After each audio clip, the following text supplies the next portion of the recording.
Sri Sharda Devi and Her Divine Play, Chapter 31, page 634. Hunger and Thirst.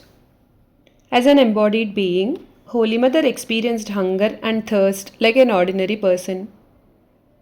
In 1887, when the mother was 34 years old, she went to Kamarpakur with Yogananda and Golapma.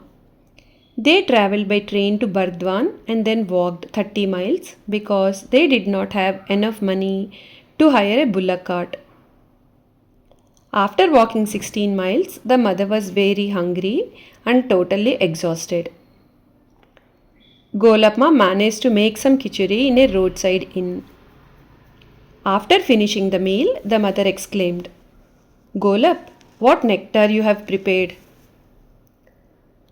Once in Jairambati, the mother was very ill from malaria. Swami Sharadananda, Yoginma and Golapma brought a doctor from Calcutta with fruit, special diet and medicine. Holy Mother had an aversion to the food and special diet that Sharadananda had brought from Calcutta.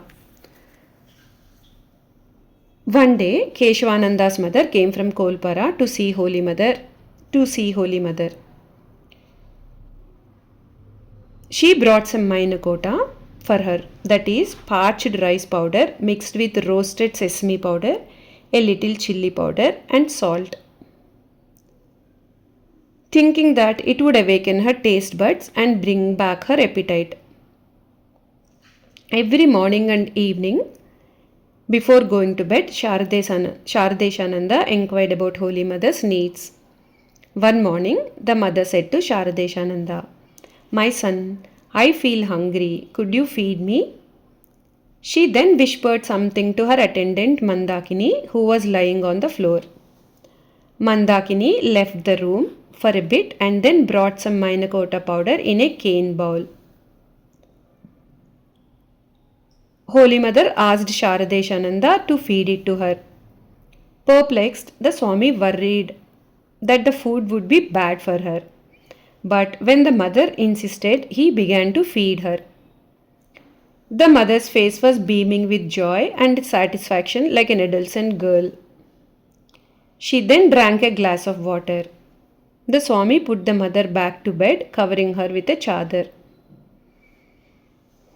Disease and pain. Once, one of Holy Mother's disciples remarked, "No human body is perfect.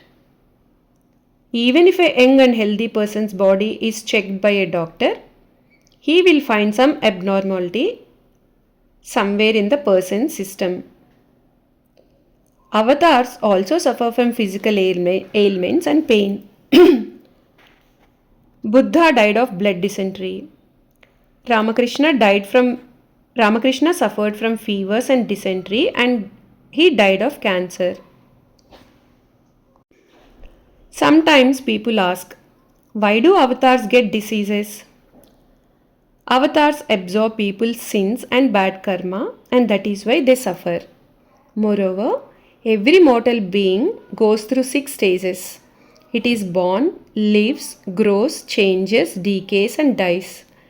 There is no exception to this natural law. Holy Mother had a weak stomach, and she suffered from rheumatism throughout her life. At various times, she had episodes of malaria, dysentery, chickenpox, headache, toothache, inflammation of the eye, and prickly heat. She died of Kala Azar, also called leishmaniasis. Once in Jairambati, the mother saw her emaciated body reflected in a pond and wanted to give it up. During that illness, her eyes swelled and she had blurred vision. But she recuperated by the grace of Mother Simhavahini.